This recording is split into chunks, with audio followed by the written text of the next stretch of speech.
Hey. Hey, what's going on, Brian? We're good, how are you? Truck Life from TikTok, right? Yes, sir. So, tell us about your insurance. So the company I work for is True North. We help with insurance coverages across the nation, working with companies like J.B. Hunt, Schneider, CRST, you name it. We're usually involved in it somehow, some way, making sure that people are getting the best rates. Of course, taking care of their owner-operators, and that's where we strive, is making sure that we handle all the coverages that you do and do not necessarily need, and making sure that you also have all the coverages available at your fingertips. Making sure that there's also no gaps in your coverage, so if something does happen, we can just take care of it. Right. Okay. And me and you met on TikTok along with Pastime for a Change, and we told you about our little organization, SOLOP, if you will.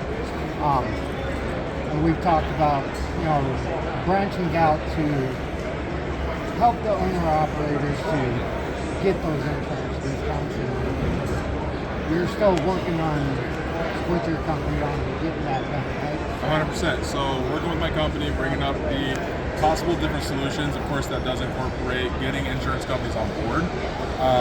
There's strength in numbers, and that's what we're trying to bring to these insurance companies is your guys' numbers, the amount of you that are out there. We insure 65,000 of you. We just need the rest.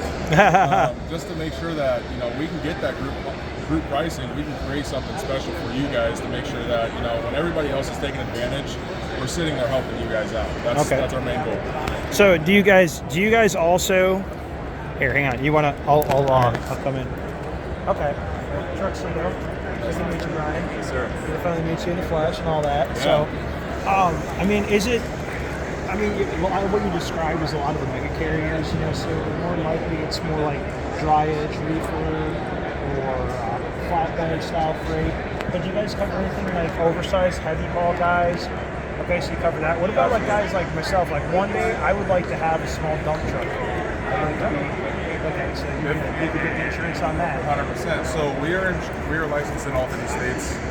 If it's got wheels, we'll find a way to run it. Okay. Now, if we know someone that specializes in that, we're going to tell you where to go for that. Right now, we have been able to hit, I'd say, a good 98% of the different types of commodities that are out there. Okay. Hazmat, flatbed, oversized overweight, Cool. dump trucks, you name it, we're involved in it. Like, there's no ifs, ands, or buts. If it's got wheels and it's hauling freight for the U.S. economy, we're handling it. Right. That's what we like. So, let's talk a little bit more, too, about, so you have intrastate and interstate. Yep. So, let's say, for me, I'm trying to build, more of a local dump truck carrier. That's my goal. And I mostly want to stay within interstate, but I live kind of close to a borderline, so if I have to go outside that, I've heard that sometimes with insurance, you're allowed a certain range within your home base, and you're still covered. Sometimes. As an intrastate carrier. Can you explain more about how that would work? So sometimes you can get away with getting permits that cross over different state lines. Of course, you can get approval and do your proper documentation. Make sure that you're doing the proper research, because it's not a one-size-fits-all, and that's what we strive for. In trucking, not everybody's the same. We're not a mega carriers or a mega insurance company that's saying, hey, you do this. This is the policy that you get. No, everything needs to be tailored to what you need. There's not a single trucking company that's the same. Might be doing the same thing, but to get back to your point, can you do it? There are certain aspects, and yes, where you can do that. Is it solved in the underwriting of the insurance policy, on a more case-by-case basis, or as you said, it's not like cookie cutter? It's not cookie cutter. It actually comes down to the states. Okay. Because some states will require you, to just get a permit. Some states will require you to have an MC number to go into your state. So, if you're based in Iowa and you want to go to Illinois, you have to have an MC number. Oh, right, like that.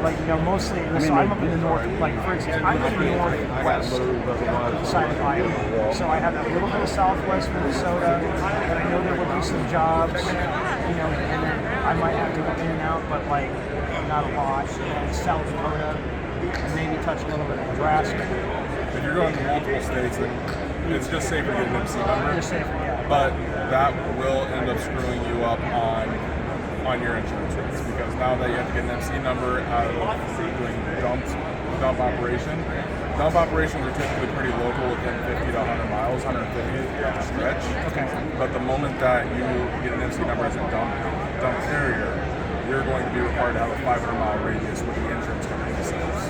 Okay, so that's where we would build like a 500-mile radius type policy. Exactly. And then, because obviously I don't need to be insured across the entire country, but would I still be able to, like, by tailoring the insurance policy for that situation, could that still help me save some cheddar on my rates? Absolutely, and I mean, it really is going to come down to the years of experience, your MPRs, what the insurance company can see about you, without having any history on your unit. So that's typically when you see the loss runs come into play, because now these insurance companies can see your IFTAs, they can see your loss runs and say, hey, we actually have some data here showing you that this is a great carrier, he's doing what he's saying he's doing, he's staying safe, he doesn't have any outstanding claims, no bodily injury claims, because that's what really screws you up, is because those have whatever limit. Right. Bodily injury will screw you up. So Absolutely. when it comes down to your first year, of course, I would tell you that yes, it's going to be pretty expensive. It's not As a new entrant, because Exactly. I will end up being that, we're hoping that we do some things with Pastime for a Change Justice for Truckers, developing a kind of a unique lead brokerage model that can suffice all the different aspects of freight, and we're able to leverage that to help hopefully drive down cost of insurance, but at the same time, so the justice of making sure that insurance is wired and tailored to the right kind of carrier and specific insurance. Kind of a unique animal. exactly. And I mean, it goes all the way down to looking over the zip code. I mean, it matters that much. It does. So Yeah. when we're looking at it, I'm going to have to give you a more definitive answer of what it's going to be. I'll run quotes before, I'll run quotes during, I'll run quotes after. Yeah. That's just what I do to make sure that I'm making sure that I get you the best rate. We don't say that this is good enough. And being within a 500-mile radius of Northwest Iowa, I've never really planned on going over here to the second state. Right. So, I'm in a pretty, flat, reasonably insurable area that's minimal risk. Yeah, and I mean, Nebraska's a pretty good state So, as well. so the area of which you operate in a situation like that actually does really play into, if you're in a low risk type area, not very population dense, and you're able to do the majority of your business there, does the insurance rate actually reflect that? Yeah, so once again, every zip code is rated differently. Every zip code. That's interesting. I didn't realize it was broken down like that. And I mean, it's something on the back end. So, for example, Progressive, you can go and mess around with stuff and see this. It just always seems exorbitantly high. Yeah, and I mean, your first year, 100%, it's going to be more. I always tell everybody that's starting to do 40, it's a proving point. It's not time to make money. That's year 2, year 3. So that's when you're going to start making your money. That's when your margins are going to expand. That's your first year. Run clean. Very minimal, inspection violations. You'll see it pay off on the end. But don't find anything. Well, of course, I'll tell everybody this. Unless you have the financial backing for it, do not find anything over $26,000 your first year. You will flop. You will close. Don't do what? Don't find an insurance policy that's over $26,000. Oh yeah.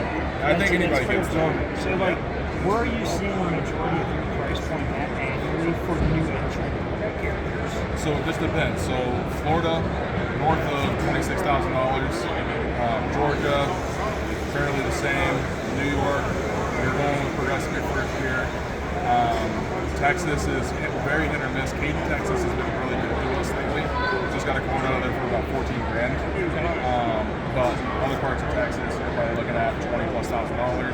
California, once again,